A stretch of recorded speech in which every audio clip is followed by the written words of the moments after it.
Ay müdür, o deyirdi ne sen hansısa gün yeyib-içmək günün var. O nə vaxtı?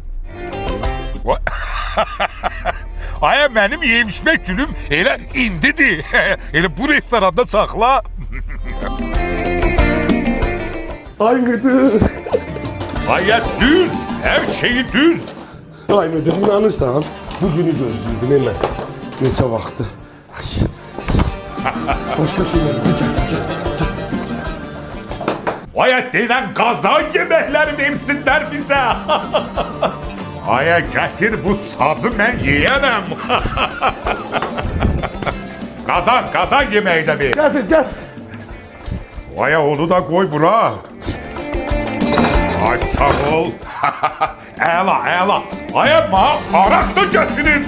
Bugün benim yeyib-içmək günümdür. Hayır, eşitmirsən, gel arak getir, tez ol. Ay müdür, ne vuracağım, ne içeceğim? Ay sağ ol. Arağa dene tez versinler. Tez gelsin arak. Hadi gel.